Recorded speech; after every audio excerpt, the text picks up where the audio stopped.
Staline a favorisé l'accès au pouvoir d'Hitler. Il pensait qu'Hitler créerait en Allemagne une confusion telle qu'elle déboucherait sur une révolution communiste. Dès 1934, il est clair pour Staline qu'Hitler est le maître de l'Allemagne, comme il est lui-même le maître de l'URSS et qu'il restera au pouvoir. Dès lors, une guerre semble inévitable. Staline n'en veut pas. Manœuvrant pour la rejeter vers l'Ouest, il cherche à s'entendre avec Hitler.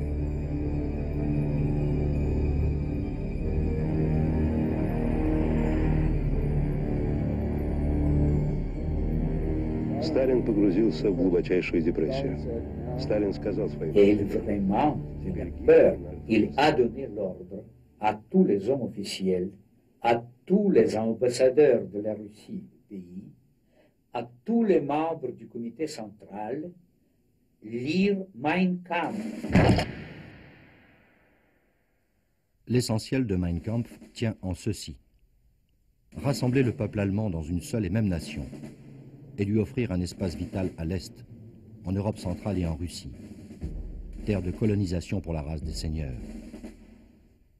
De même, Hitler connaît l'objectif ultime du successeur de Lénine: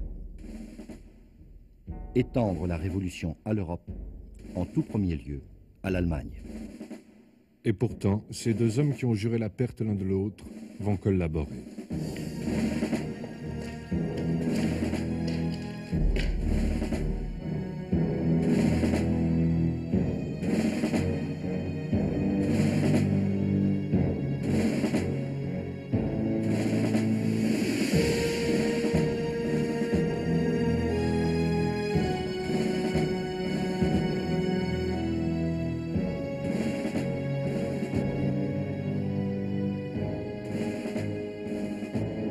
La voie de la collaboration est déblayée par une haine commune des démocraties bourgeoises et jalonnée par les ressemblances fondues dans la masse.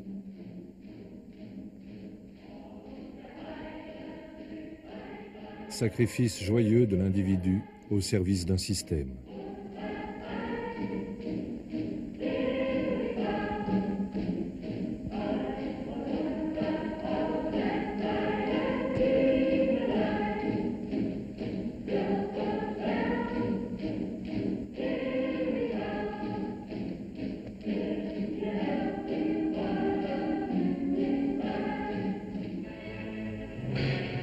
Des deux côtés, on invente la propagande, omniprésente, permanente.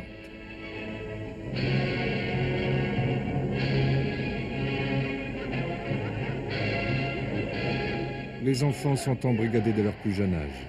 On leur inculque une haine sauvage de l'autre sous le couvert d'un enthousiasme positif.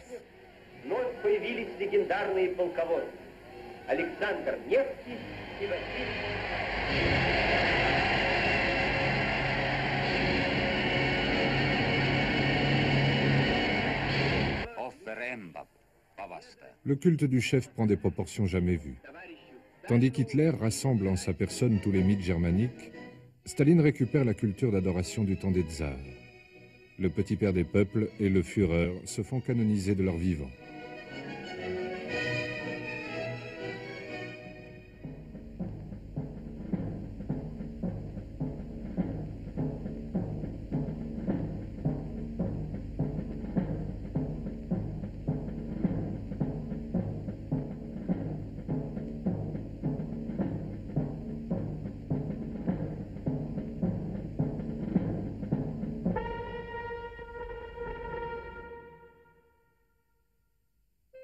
L'idée d'homme.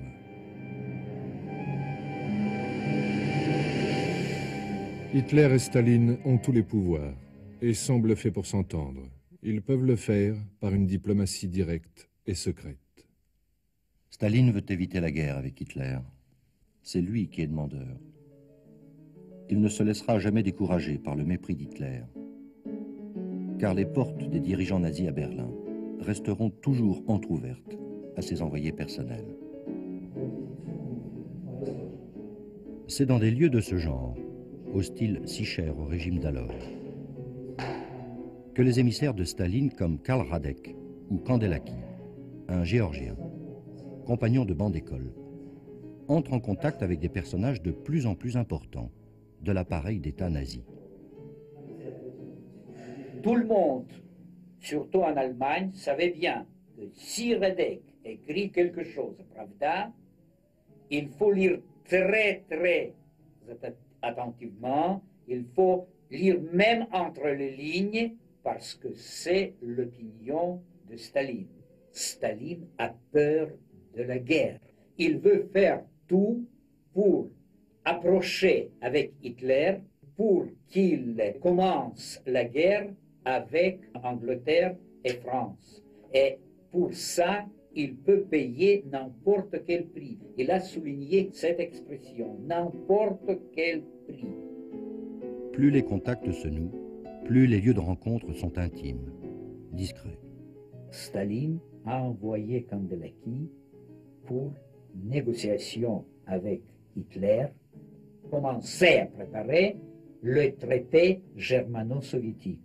Les contacts avec tout d'abord cousin de Göring et après il rencontre Göring lui-même.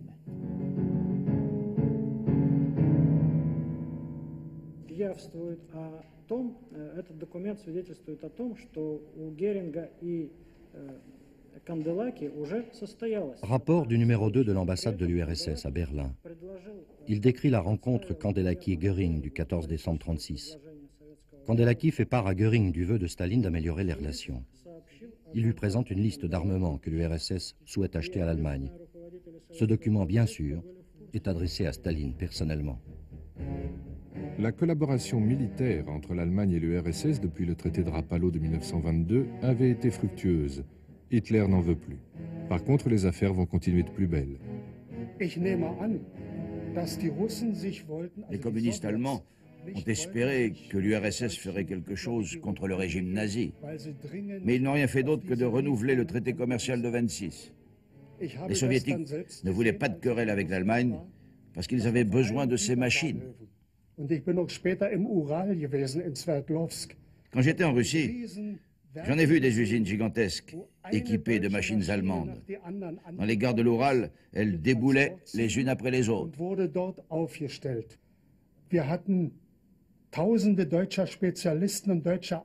Des milliers de techniciens allemands, j'en connaissais, ont formé les paysans russes au travail en usine. Quand les ouvriers connaissaient leur métier et qu'il fallait payer les techniciens allemands, on les accusait d'être des espions. On les expulsait, on les mettait dans des camps. Parce que les Russes ne voulaient pas payer la note, combien d'ingénieurs et d'instructeurs allemands ont ainsi disparu.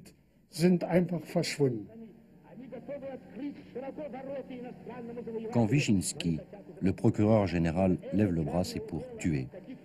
Ce doigt accusateur ne va cesser de s'agiter pendant des années pour conduire à l'exécution des centaines de milliers de personnes. Tous ceux, du plus illustre au plus modeste, susceptibles, seulement susceptibles de ne pas adhérer aveuglément aux volontés de Staline, sont accusés d'espionnage ou de sabotage, au cours de procès truqués dont l'issue est presque toujours la peine capitale. Les purges frappent l'appareil d'État et toute la hiérarchie du parti lui-même. Puis l'armée est décapitée, d'abord la tête, le général Tukhachevski.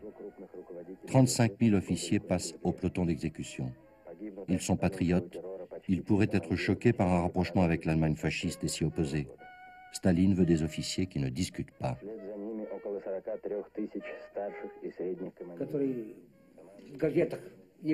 Il manquait beaucoup de gens au journal de l'armée. Ils avaient tous été fusillés, sauf un. Nous avons dû engager d'autres gens qui ne connaissaient rien à la presse. L'ogre finit par dévorer ses bourreaux. Le NKVD et son purgeur en chef, Yezhov, liquidé et remplacé par Beria. Chez Staline. Dans le génocide suicidaire de ses fidèles, une logique apparaît. La mise au pas des partis communistes européens, voire leur dissolution comme le Parti communiste polonais en décembre 1937, va de pair avec l'ordre donné au service d'espionnage soviétique en Allemagne de suspendre leurs activités, avec l'interdiction intimée à Thorez de participer à un deuxième.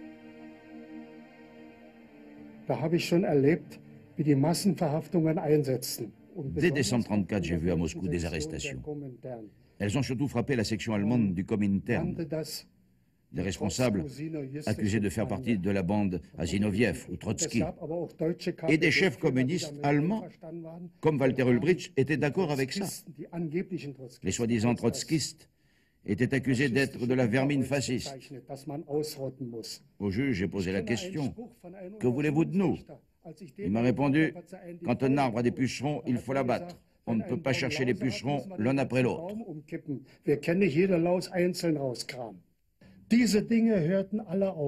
Dès la fin 1936, dans les cinémas de Moscou, la propagande anti-nazie avait disparu des actualités. On ne voyait plus rien de mal sur le Reich. On remarquait qu'on ne disait et n'écrivait plus de mal sur Hitler comme avant. Les journaux antifascistes, en langue allemande, disparaissaient, comme celui du Komintern.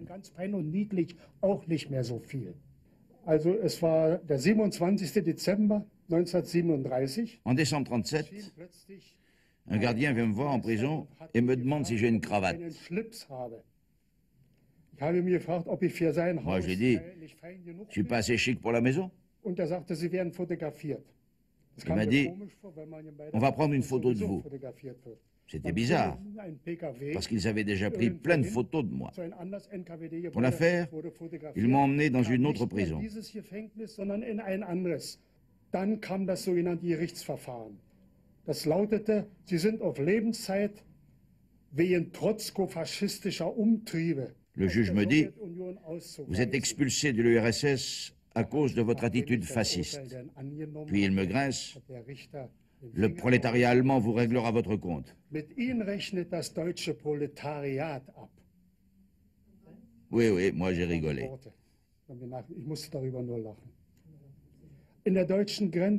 À la frontière, on m'a sorti du train et on m'a remis entre les mains de la Gestapo. La Gestapo m'a montré un papier d'arrestation avec cette fameuse photo, avec cravate, qu'on avait prise de moi à Moscou. C'est bien une preuve de collaboration entre la Gestapo et l'NKVD. Donc, en janvier 1938, j'ai été livré par les Russes à la Gestapo, 1 an et demi avant le pacte Hitler-Staline. Son cas est loin d'être isolé. Notre enquête nous a fait découvrir des listes de centaines de noms de réfugiés politiques allemands livrés à la police nazie. Autant de petits cadeaux de Staline à Hitler.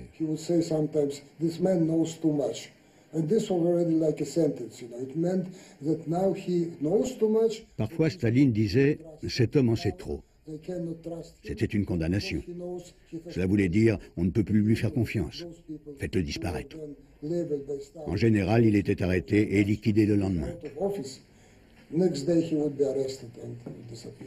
Tous les participants de cette affaire étaient liquidés.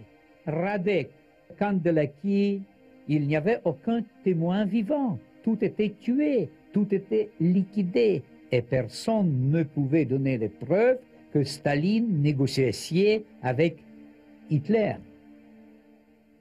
La route qui mène au pacte germano-soviétique est ainsi dégagée de tout obstacle. Autour de Staline, personne ne peut plus s'opposer à un pacte contre nature avec le diable. De multiples occasions vont permettre à Staline d'en rendre responsables les démocraties occidentales. Hitler ne cesse de répéter que tout Allemand a le droit de vivre dans un seul et même Reich. Staline constate que ni Paris ni Londres ne contestent sérieusement cette logique expansionniste. Chaque fois qu'Hitler se penche sur une carte, des barrières sautent, et à l'ouest, personne ne bronche. Anschluss de l'Autriche.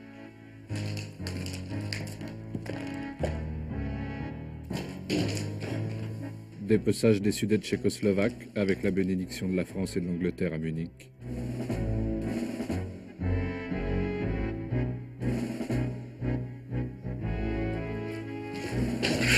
Invasion de la Tchécoslovaquie. Création en Slovaquie d'un État pro-nazi inféodé à Berlin. Déjà, les regards d'Hitler se tournent vers la Pologne et se posent sur le couloir de Danzig qui coupe l'Allemagne de la Prusse orientale. Il louche en même temps sur la Roumanie, dont le pétrole lui est indispensable. Face à Hitler, Staline se sent bien seul.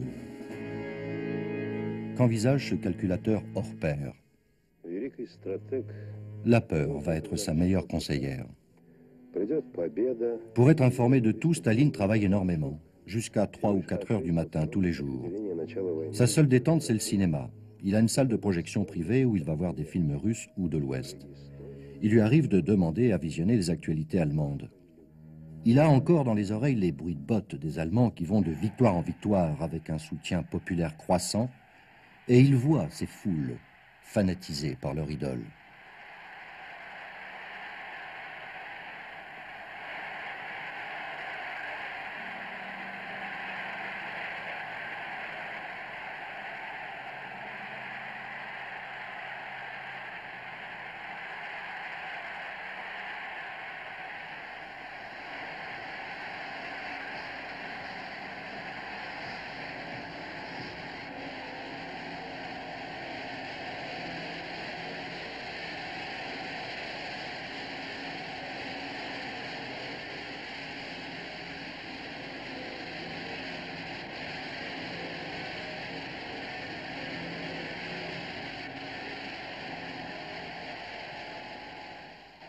Dans sa salle de cinéma personnelle, Staline assiste aux démonstrations des chars de la Wehrmacht.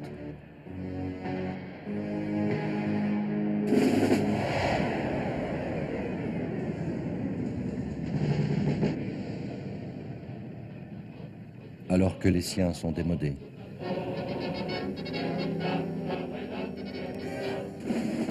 C'est une phrase de lui. Il faut savoir composer avec une forte exigence d'Hitler à Munich.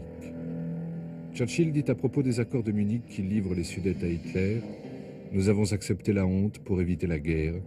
Nous obtiendrons les deux. » Göring et Himmler peuvent se frotter les mains. Quelle bonne affaire. Nous ne voulons pas de Tchèques, avait ironisé Hitler devant un Reichstag hilar, avant de faire main basse sur leur pays. Ces sarcasmes ne vont cesser jusqu'à l'ultime promesse trahie. Le couloir de Danzig est ce seul couloir, après ce sera fini. Et il cite à plaisir la liste des petits pays qui, à la rescousse des grands, osent douter de sa parole. Finnland, Lettland, Litauen, Estland, Norwegen, Schweden, Dänemark, Niederlande, Belgien, Großbritannien, Irland, Frankreich, Portugal, Spanien, die Schweiz, Liechtenstein, Luxembourg, Polen. Staline avait proposé aux démocraties une alliance contre Hitler. Elles ont répondu mollement. Après l'invasion de la Tchécoslovaquie le 15 mars 1939, la France et l'Angleterre comprennent qu'Hitler veut la guerre. Elles se tournent vers Staline et viennent à Moscou. Staline négocie en même temps avec l'Allemagne. Il est en situation d'arbitre. Les Français le comprennent un peu tard. Cette note de séance entre voisins de table le constate. Staline gagne à tout coup. Pour le choix de l'associé, il prendra le plus décidé et laissera les couillons.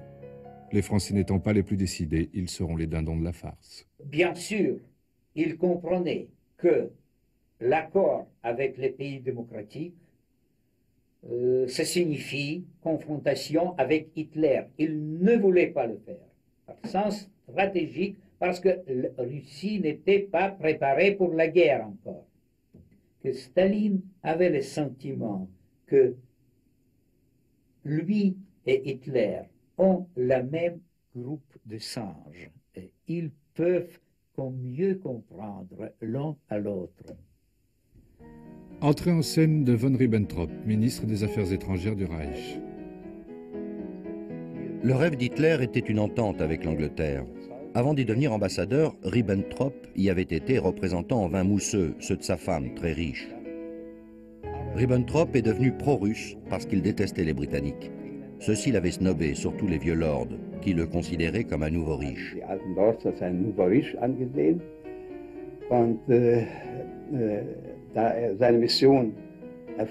la suite de son échec, Ribbentrop s'est retourné contre l'Angleterre. Il a déclaré dans ses conversations avec Hitler qu'aucun accord avec l'Angleterre n'était plus possible.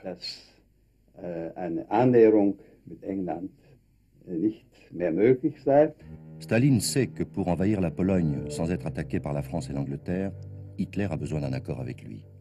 Hitler est convaincu qu'il peut s'entendre avec Staline sur le dos des Polonais. Staline n'a rien à gagner d'un accord avec les démocraties. Staline pense qu'il a tout à gagner d'un accord avec l'Allemagne, du concret. c'est-à-dire des territoires. Nos recherches dans un labyrinthe d'archives permettent de reconstituer l'incroyable journée du pacte. Le départ de Ribbentrop, propulsé par Hitler à Moscou, pour conclure avec Staline à n'importe quel prix, pourvu qu'il ait les mains libres en Pologne. Son arrivée à Moscou, avec une fanfare qui a appris l'hymne allemand la nuit précédente.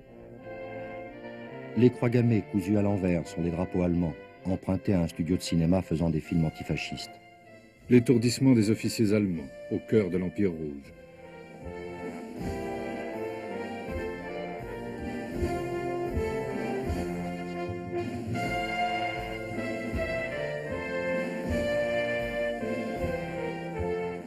La rencontre avec Beria, où Ribbentrop découvre que la politique étrangère de Staline est pilotée par sa police d'État. Le Bolchoï, qui a appris la Valkyrie de Wagner en une journée. La représentation n'aura pas lieu. Tout sera bouclé au Kremlin en une nuit d'intenses discussions. Molotov, stupéfait, obtient tout ce qu'il veut. La récupération des immenses territoires perdus au lendemain de la Première Guerre mondiale, sans tirer un coup de fusil. Staline pense qu'il a roulé Hitler et en même temps, il flaire l'entourloupe. Mais peu importe. Ce soir-là, il supplante Lénine. Il devient le nouveau tsar conquérant de toutes les Russies. Nuit de liesse.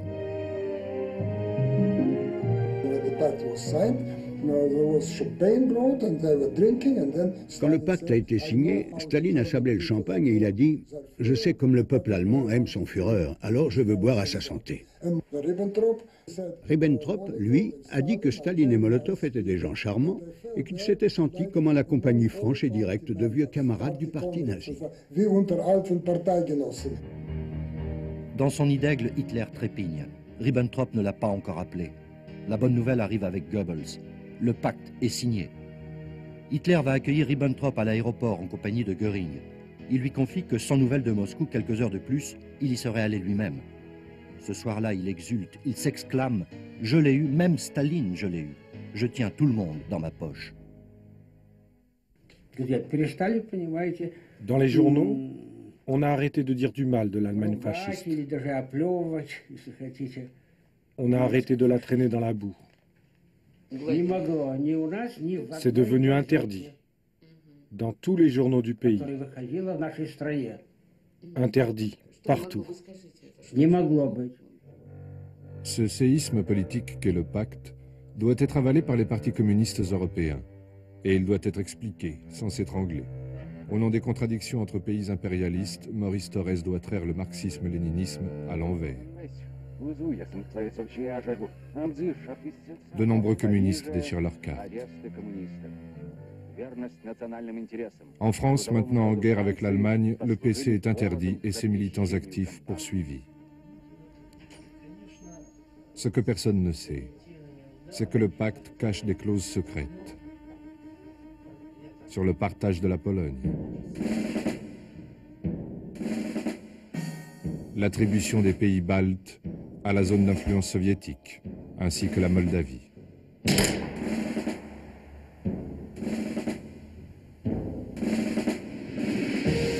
Le pacte entre l'URSS et l'Allemagne marque le vrai début de la Seconde Guerre mondiale.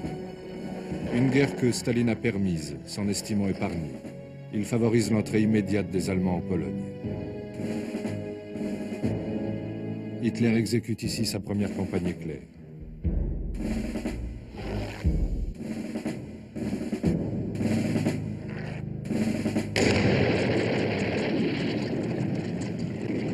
Les montages truqués d'images du Blitzkrieg, d'origine allemande, entretiennent une légende qui agace les Polonais. Celle de la cavalerie polonaise se lançant dans un assaut désespéré contre les panzers de Guderian. Nous nous sommes défendus héroïquement, disent-ils, mais nous n'étions pas des imbéciles à ce point.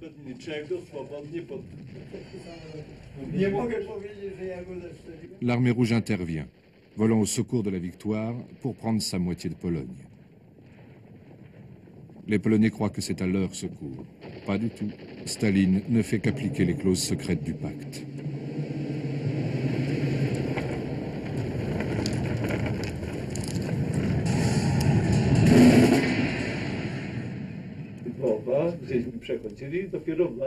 Tu te rappelles, près de Lvov, quand on a vu les Russes avec leurs tanks, leurs masses de tanks, des colonnes jusqu'à l'horizon qui fonçaient vers nous. Nous avons continué sans faire attention à eux. Nous pensions qu'ils venaient à notre secours. La Wehrmacht et l'Armée rouge font leur jonction à Brest-Litovsk. Guderian, avec ses chars, a effectué une percée sur la ville pourtant réservée aux Soviétiques. Qu'à cela ne tienne, il la leur rendra dans les règles et avec les honneurs.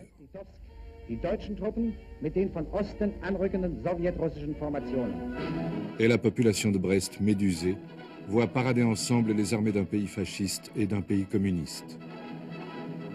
Le général Guderian, qui dirigera la percée des Ardennes en France, bombe le torse aux côtés de son collègue soviétique. Il y avait beaucoup de monde des deux côtés de la rue. Les Allemands et les Russes riaient. Tout le monde applaudissait.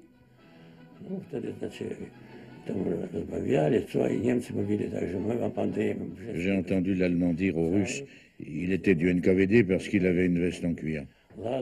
Jouant la ville en bon état, gardez-la jolie. Le Russe lui a dit merci. Les Allemands sont montés sur leurs motos. Les Soviétiques sont restés. Quelqu'un a voulu faire des photos.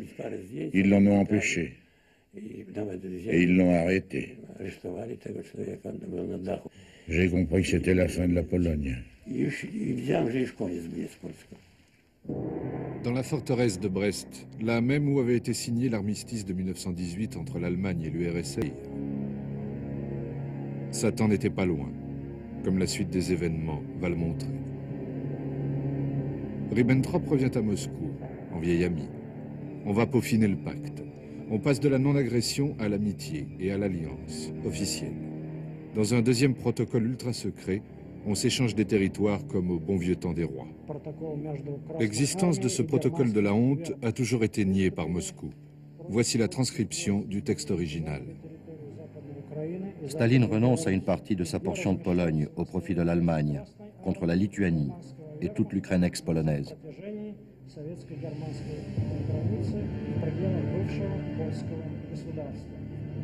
À côté de celle de Ribbentrop, griffonnée sur le premier bout de carte venue, la signature de Staline traverse les territoires récupérés comme pour mieux affirmer « Ceci, désormais, m'appartient ».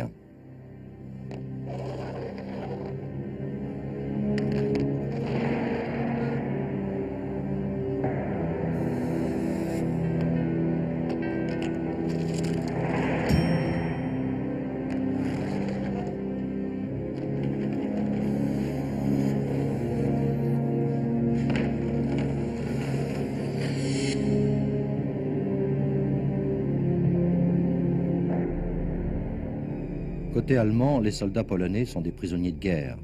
Ils sont parqués dans des camps, dont peu sortiront. Côté russe, les soldats polonais, qui ne sont pas des ennemis, auraient dû être renvoyés à la vie civile, pas du tout. Les simples soldats sont séparés des officiers et enfermés dans des camps en territoire russe. Les officiers seront massacrés. Pour mieux synchroniser leurs basses œuvres, polices allemandes et soviétiques se rencontrent en Pologne, au pied des Carpates, à Zakopane.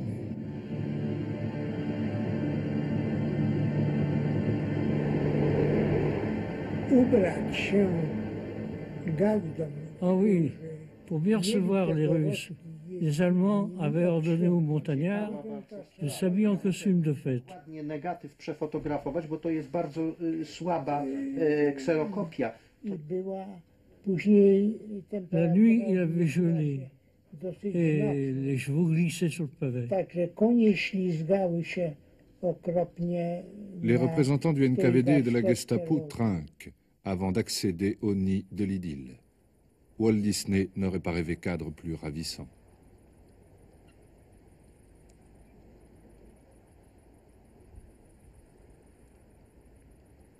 Dans cette auberge, isolée, ils concertent leur action pour un meurtre de la nation polonaise par l'extermination rapide et simultanée de toutes ses élites. Himmler lui-même serait venu ici pour parfaire le crime. Les plaines de Pologne vont vivre les jours les plus sombres de leur tragique histoire.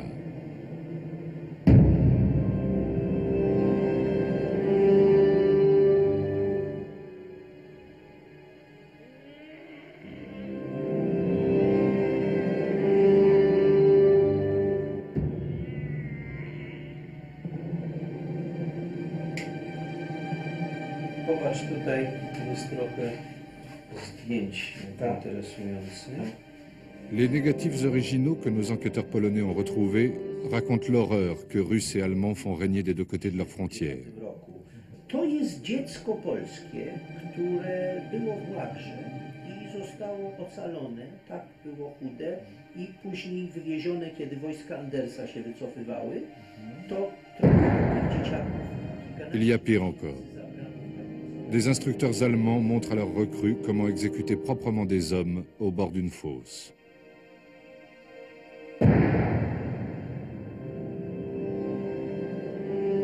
Côté allemand, première victime, les tout premiers jours, les Juifs. Certains de ceux qui ont tenté de fuir côté russe ont été refoulés côté allemand. Les Allemands procèdent ensuite aux arrestations des Polonais jugés indésirables. À Grodno, un Allemand a été tué. Ils ont arrêté 50 ou 100 personnes et ils ont exécuté. De préférence, des gens de l'intelligentsia. La plupart du temps, la victime et le bourreau ne comprennent pas ce qui leur arrive. Ils pourraient être frères jumeaux. Seulement l'un est polonais, l'autre est allemand. Et l'allemand exécute les ordres.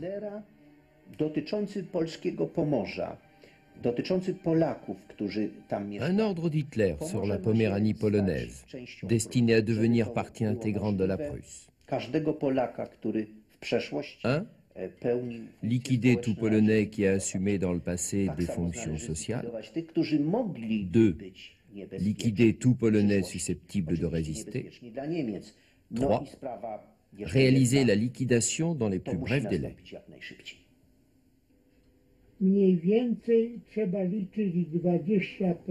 Les Allemands convoquaient des Polonais pour le travail. Et en fait, ils leur faisaient creuser leur propre tombe.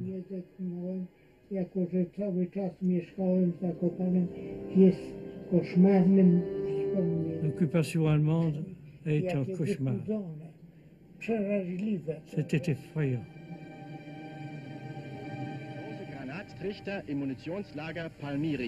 Le gouverneur de la Pologne occupée par l'Allemagne vient inspecter les travaux de creusement d'une énorme fosse dans la forêt de Palmyry.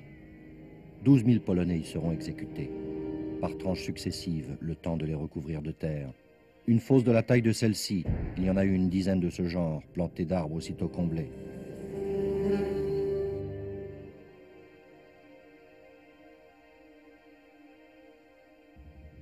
Sans compter de ci de là, trouant la forêt polonaise comme du gruyère. Ces innombrables petites fosses réservées aux exécutions improvisées de petits groupes ou du pauvre air.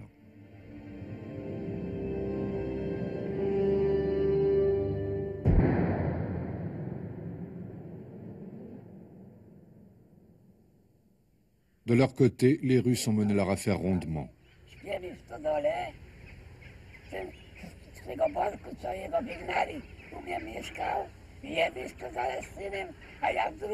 L'Allemand, il a commencé la guerre.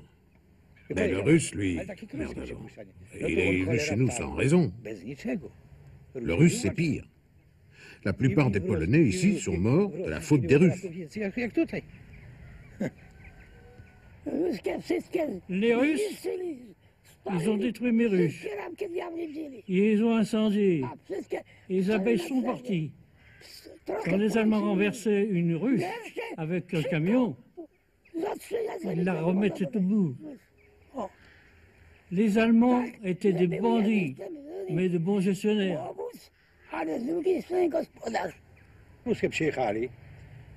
Les Russes sont arrivés avec des voitures, la nuit, comme d'habitude, avec le NKVD, pour arrêter les gens et les déporter en Sibérie. Et ils prenaient ceux qui avaient un peu de terre ou de l'instruction. Pas des crétins, non. Ils en avaient déjà assez chez eux comme ça. Otóż Moskwa polecała NKWD na Litwie. Voici un ordre de Moscou du 28 novembre 40 au NKVD de la Lituanie polonaise. Faire des listes des milieux polonais dangereux. Sont désignés les étudiants, les policiers, les gendarmes et les fonctionnaires, les juges, les aristocrates, les propriétaires terriens d'immeubles, de restaurants et d'hôtels, et même les philatélistes et les espérantistes. Les espérantistes? Pourquoi? Parce qu'ils pratiquent une langue que le NKVD ne connaît pas. Et les philatélistes? À cause des timbres. Ils ont des contacts avec le monde extérieur. Ce sont donc des espions.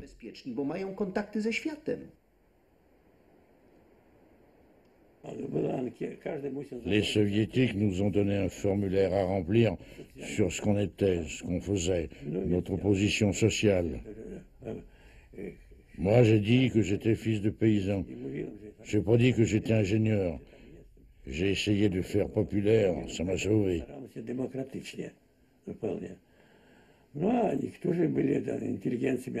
D'autres, des avocats, médecins, professeurs, ont été honnêtes.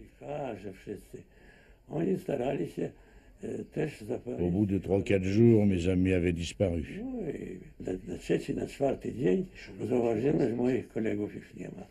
Plus tard, j'ai été arrêté. Ils m'ont envoyé à Vorkuta, en Sibérie, en charrette à bœufs avec d'autres. 20 000 d'un coup. J'avais une femme, un fils. Les salauds, ils ont brisé ma vie. Handelten Volksdeutschen gegenübergestellt.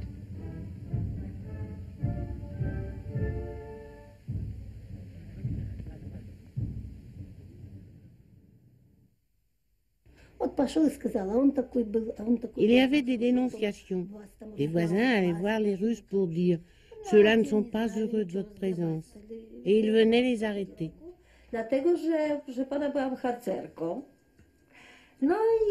Ils m'ont arrêté parce que j'étais scout, donc susceptible de participer à la résistance.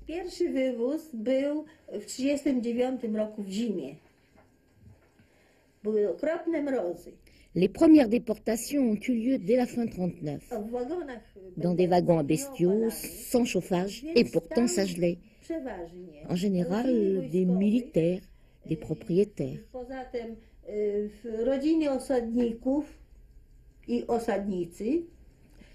La deuxième déportation, c'était des ingénieurs, des médecins, des fonctionnaires, des professeurs. La troisième vague, c'était autour des familles des gens déjà arrêtés.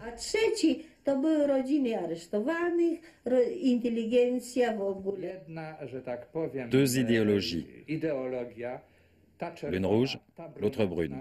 Mais dans le fond, c'étaient les mêmes méthodes, les mêmes fondements, la même finalité, exterminer de manière la plus systématique possible le peuple polonais.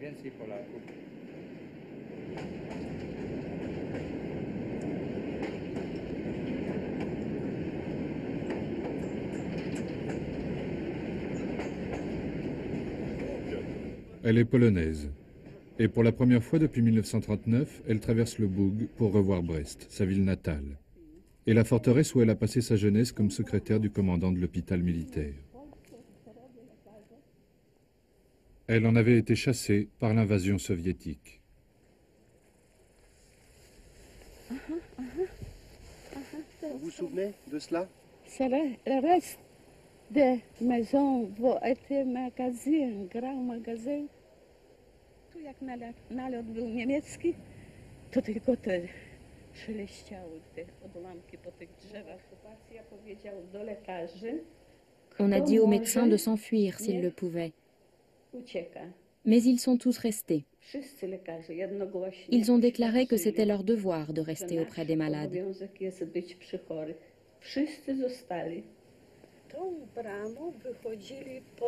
Par cette porte là-bas, j'ai vu partir 176 officiers médecins.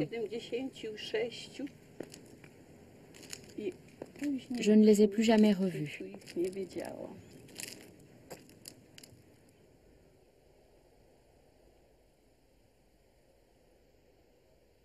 W marcu 1940 roku biuro polityczne. Voici la décision du Politburo du 5 mars 40, ordonnant de liquider les officiers polonais, ramenés de Pologne, qui étaient parqués dans des camps soviétiques, jugé encombrant et dangereux par le chef du NKVD, Beria. C'est signé Staline, Voroshilov, Molotov, Mikoyan.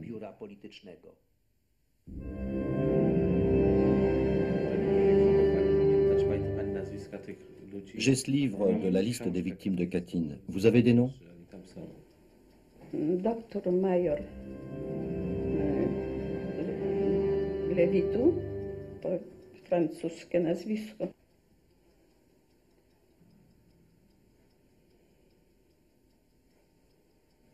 Lewitu Henryk? Tak. Henryk Lewitu? Henryk Lewitu. Major lekarz, operator? Tak, tak. Lewitu Henryk, major lekarz, operator.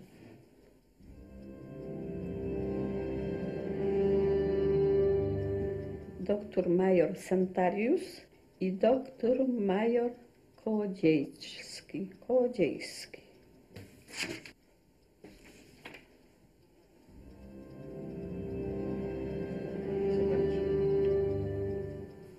Jak się nazywa? Santariusz, major lekarz? Są.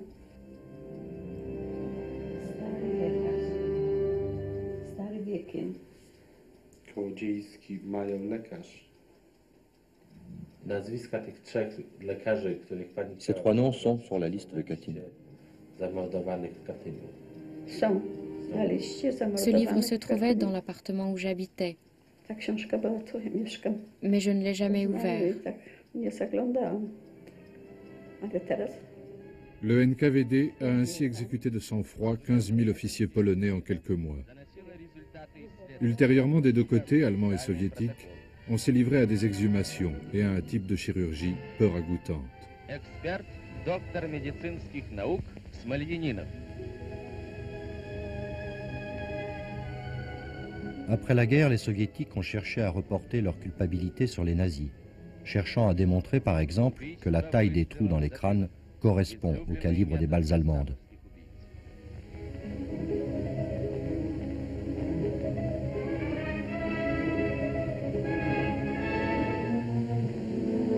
Da liegt General Smorawinski, 4 Angehörige des Sanitätsdienstes. Après leur invasion de l'URSS, les Allemands avaient pris un malin plaisir à prouver la responsabilité des Soviétiques. Ce n'est qu'en 1990 que Mikhail Gorbatchev a officiellement reconnu la culpabilité soviétique.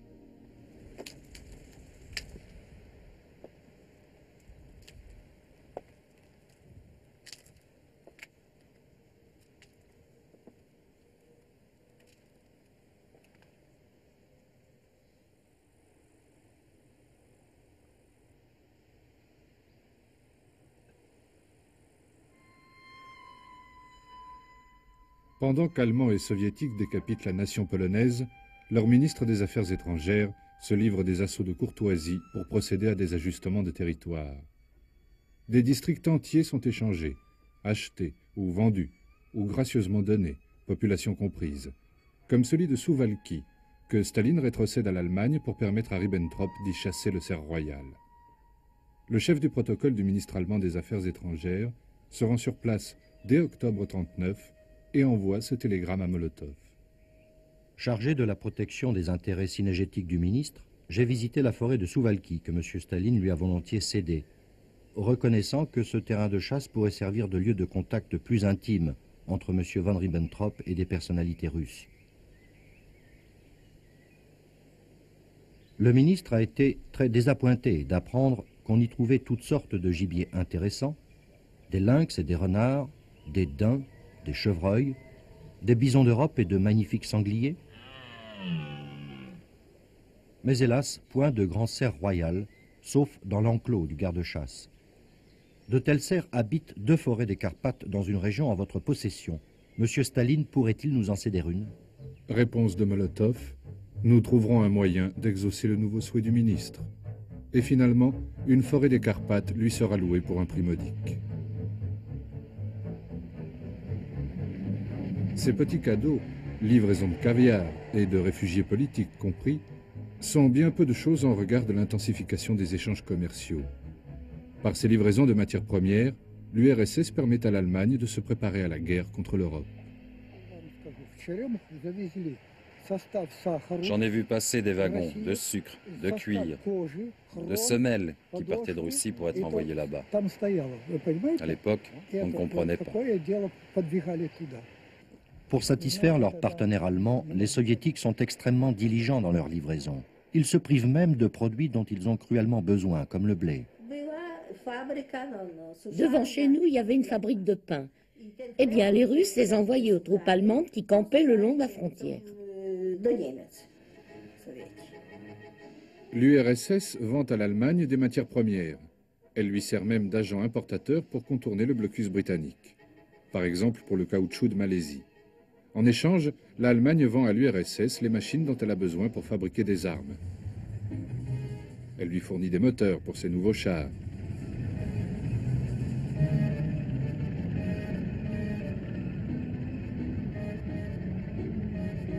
Elle lui livre des armements si importants, comme des sous-marins et même un croiseur, que l'armée allemande s'y oppose.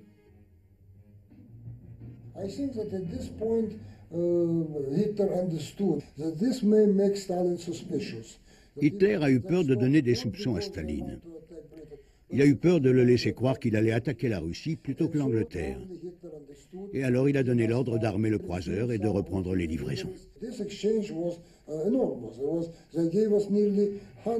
Ces échanges étaient considérables. Les Allemands nous ont donné une centaine d'avions, y compris des bombardiers en piqué, qui étaient une arme secrète ultramoderne, en pensant que, premièrement, les Soviétiques n'auraient pas le temps de s'en servir. Deuxièmement, ils ne seraient capables ni de s'en servir, ni de les copier, parce que, disait-il, les Russes sont si en retard.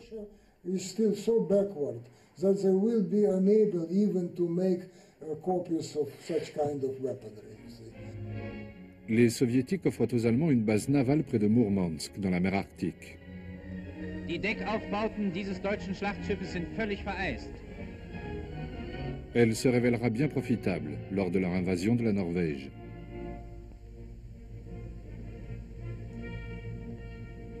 La collaboration navale sera également précieuse pour la guerre que les sous-marins allemands livrent contre les convois de marchandises britanniques.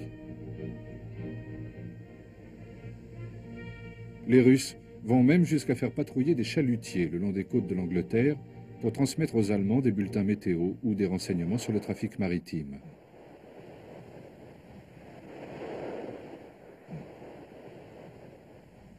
Les livraisons de pétrole constituent l'aide la plus déterminante de l'URSS à l'Allemagne, celle qui lui permettra notamment d'attaquer la France sans souci de rupture d'approvisionnement. Sur ces quais de la gare de Brest, les transbordements de convois russes à convois allemands étaient permanents, le transvasement de pétrole quasiment quotidien.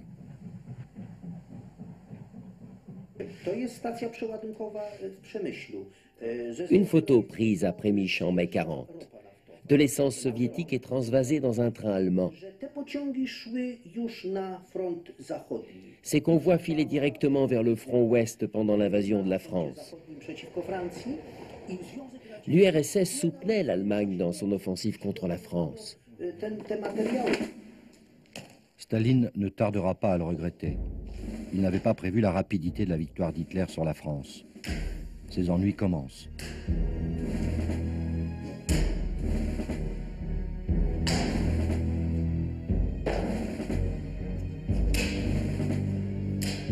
La partie d'échecs entre Hitler et Staline va devenir serrée. Après les petits pions, les grosses pièces entrent en action.